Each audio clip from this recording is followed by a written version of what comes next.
অক্টোবরের 2 তারিখ বুধবার। আজকে গান্ধী জয়ন্তী, তার সাথে আজকে পড়েছে মহালয়া। এখন বিকেল 5:30। বিশাখাপত্তনমে এখন বিকেল গড়িয়ে অলমোস্ট সন্ধে। আমি এখন যাচ্ছি আমার জন্য পুজোর শপিং করতে। সাধারণত এই সময় সবার শপিং হয়ে যায়, কিন্তু আমার ওইসব বালাই নেই, যে কোনো একটা সময় হলেই হয়। আজকে একটু সময় পেয়েছি, এখন বিকেলবেলা বেরিয়ে পড়লাম আমার জন্য একটু সামান্য শপিং করে নেওয়ার জন্য। আর বাকি যা ছোটোখাটো যা শপিং করার প্রয়োজন হয় সেগুলো তো অনলাইনই হয়ে যায় আর কি। অফলাইনে কিছু কেনা দরকার আছে মনে হচ্ছে, দেখা যাক। এই আমাদের এখানে সামনে অফিস থেকে একটু দূরে আর কি, আরটিসি কমপ্লেক্সের সামনে ব্র্যান্ড ফ্যাক্টরি একটা শোরুম আছে। যাই সেখানে গিয়ে দেখি, বেশি দূর নয়, সামান্যই। আর একটু এগিয়ে গেলে ডান দিকে টার্ন নিলেই হচ্ছে ব্র্যান্ড ফ্যাক্টরি। এটাকে বলা হয় জেল রোড, বাঁ দিকে হচ্ছে সেন্ট্রাল পার্ক। এখন সামান্য একটু শপিং করে নেবো, আবার 7টার মধ্যে অফিসে ঢুকতে হবে। তো দেখা যাক কি পাওয়া যায়।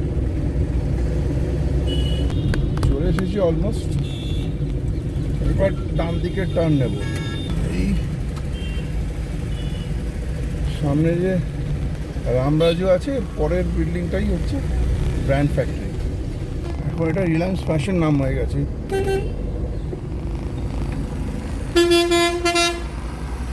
তো প্রবলেমটা হচ্ছে এইখানে পার্কিংয়ে খুব অসুবিধে, পার্কিং পাওয়া যায় না।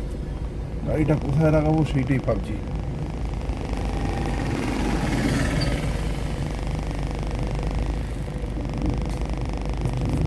দেখি সামনে একটু জায়গা আছে,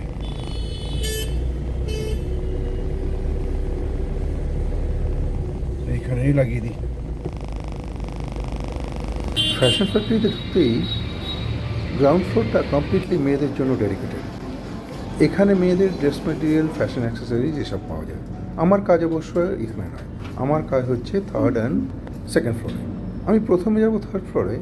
3rd ফ্লোর থেকে দেখে ঠেকে তারপরে যদি ওখান থেকে পছন্দ হয় ওখান থেকে কিছু নেবো, আর না হলে একবার 2nd ফ্লোরটাও ঢুকে নেবো।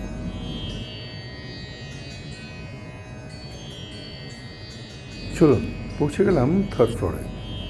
এখানে ছেলেদের টি শার্ট, জিন্স এসবগুলোই পাওয়া যাচ্ছে।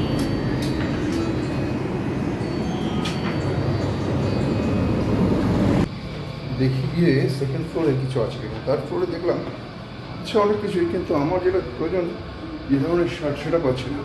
2nd ফ্লোরে খানিকটা খোঁজাখুঁজির পর একটা পছন্দ মতো চাইনিজ কলারের লিনেন শার্ট পেলাম, যেটা এখন ট্রায়াল দিচ্ছি।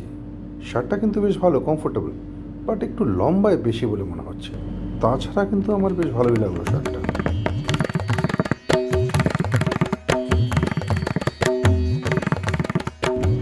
এরপর আর একটা নেভি ব্লু কালারের শর্ট কুর্তা পেয়েছি, এটাও কিন্তু বেশ ভালো, লিনেনের।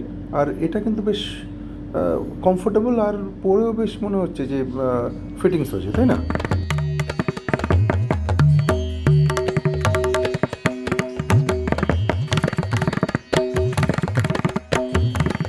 হয়ে গেল আমার ব্র্যান্ড ফ্যাক্টরি থেকে শপিং করা।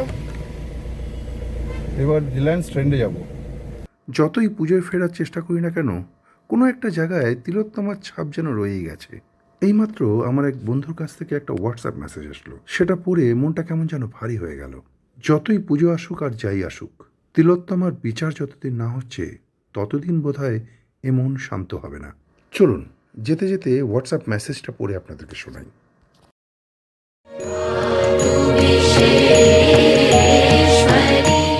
এবারের মহালয়া আলাদা, এবারের পুজো অনেকের কাছে সম্পূর্ণ আলাদা। মহালয়ার এই গুরুত্ব আগে বুঝিনি। মেয়ে নিজের হাতে বাড়িতে দুর্গাপুজো শুরু করার পরে না, প্রতিবার মেয়ের ডিউটি থাকে। ভোরে মহালয়ার শরীরে বেরিয়ে যায়, কোনো বার মহালয়ার এই ভোরটা ওর হাসপাতালেই কাটে। কিন্তু এবারের পুজোটা একেবারেই আলাদা, মহালয়াও আলাদা।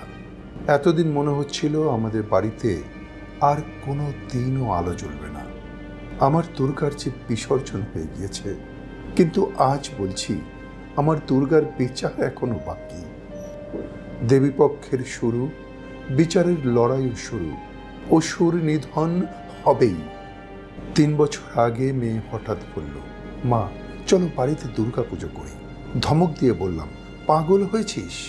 দুর্গা পুজোয় প্রচুর খাটনি মা। মেয়ে বলেছিল, তুমি চিন্তা করো না, দুজনে মিলে ঠিক হয়ে যাবে। তুমি ভোগ রান্না করবে আর পুজোর দিকটা আমি সামলে নেব। সেই শুরু। পর 2 বার কিভাবে যে আমাদের বাড়িতে পুজোটা হয়ে গেল বোঝাতেই পারবো না। গ্যারেজেই প্রতিমা পাতা হলো, বাড়ির সামনে প্যান্ডেল, প্রতিদিন লোকজন খেত, আত্মীয়রা সব চলে আসতো মেয়ের ডাকে। ওর মতো মিশুকে মেয়ে হয় না। ওর মধ্যে এমনই মায়া যে কেউ ওর কথা ফেলতে পারে না।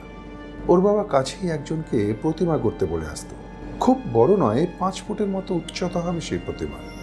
নিজের পছন্দ করা শাড়ি দিয়ে আসতো প্রতিমাকে পরাবে বলে। আমাকে সঙ্গে নিয়ে গিয়ে কিন্তু প্রতিমার শাড়ি। মহালয়ার থেকেই নিরামিষ খাওয়া শুরু হতো আমাদের, দশমীতে আমিষ। এত ভালো করে ও পুজোর জোগাড় করতো যে পুরোহিত মশাইয়ের ওকে ছাড়া চলতোই না। আমায় পুজোর দিকে মাথা দিতে হতো না, ভোগের দিকটা আমি সামলাতাম। মেয়ে আমার নিরামিষ খেতেই বেশি ভালোবাসত। পনির, কচু শাক, মোচা, ওর পছন্দ মতো খাবারই সকালবেলা আমরা খেতাম।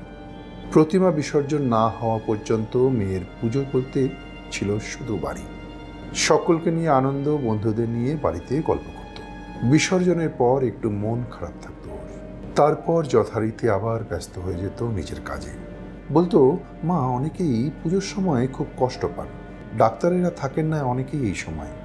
মেয়ে কিন্তু অঞ্জলি দিতে বসেও রোগীর ডাক এলে উঠে যেত। বলতো, মানুষের উপর তো পুজো নয় বলো মা। কিভাবে যে ও এইরকম তৈরি হয়েছিল জানি না। আমরা সেভাবে ওকে কিছুই দিতে পারিনি। টালির চালের ঘর থেকে ওর ডাক্তার হওয়ার স্বপ্ন দেখা শুরু। মাধ্যমিকে স্কুলে দ্বিতীয় হয়েছিল, উচ্চ মাধ্যমিকে প্রথম। স্কুলের স্যাররা ডেকে বলেছিলেন আলাদা করে মেয়ের প্রতি নজর দিতে। বিজ্ঞানে খুব ভালো ছিল আমার মেয়ে, কিন্তু অনেকজন শিক্ষক রেখে পড়ানোর মতো সামর্থ্য ছিল না আমাদের। উচ্চ মাধ্যমিকের সময় 2-1 বিষয়ে কোচিংয়ে ভর্তি করেছিলাম। কোনো কিছুর বায়না ছিল না ওর। আমরা তো ওকে বাংলা মাধ্যমে পড়িয়েছিলাম। শুধু বছরের শুরুতে যখন নতুন বই কেনার সময় হতো, তখন এর সাথে ইংরেজি মাধ্যমের স্কুলের বই চাইতো। এটুকু পেলেই মেয়ে আমার খুশি। সেই সব বই কি তাড়াতাড়ি যে পড়েও শেষ করে ফেলতো। এখন মনে হয় যে নামের আগে ডিগ্রি পাওয়ার জন্য এত লড়াই করলো মেয়েটা, সেই নামটাই এখন মুছে গিয়েছে। লোকে ওকে অভয়া তিলোত্তমা বলে ডাকছে। আমার মেয়ের নামটা মুছে গিয়েছে। এখন কেউ ফোন করে মেয়ের নাম ধরে কথা বলতে চাইলে বুকটা কেঁপে ওঠে। সেদিনই যেমন ফোন করে আমার মেয়ের নাম করে কথা শুরু করেছিলেন আমাদের বাড়ির পুজো যিনি করেন তিনি। দেখলাম ইতস্তত করছেন।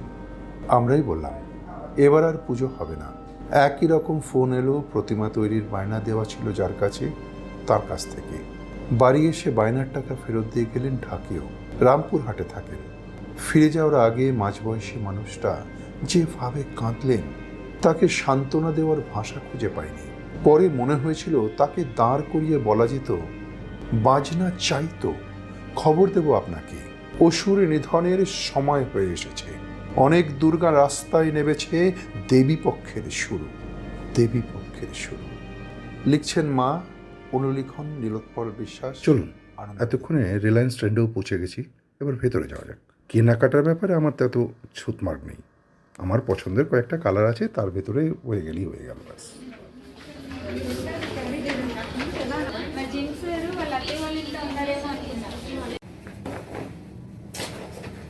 এটা পছন্দ হয়েছিল, কিন্তু ইয়েতে হচ্ছে না, সাইজে হচ্ছে না। হাতে এখন সময়ও কম, এর ভেতরেই শেষ করতে হবে শপিং। 7টার মধ্যে গিয়ে অফিসে ঢুকতে হবে। আবার এমন চেহারা বানিয়েছি খেয়ে দে, কোনো কিছু পছন্দ মতো জিনিস সেটা সাইজে পাওয়া যায় না। দেখা যাক সেকেন্ড ফ্লোরে গিয়ে কি পাওয়া যায়।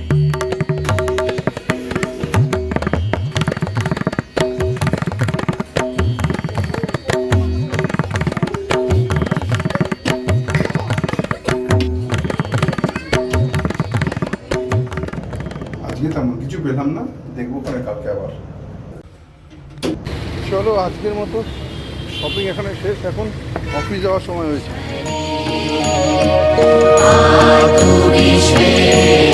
विश्वेश्वरी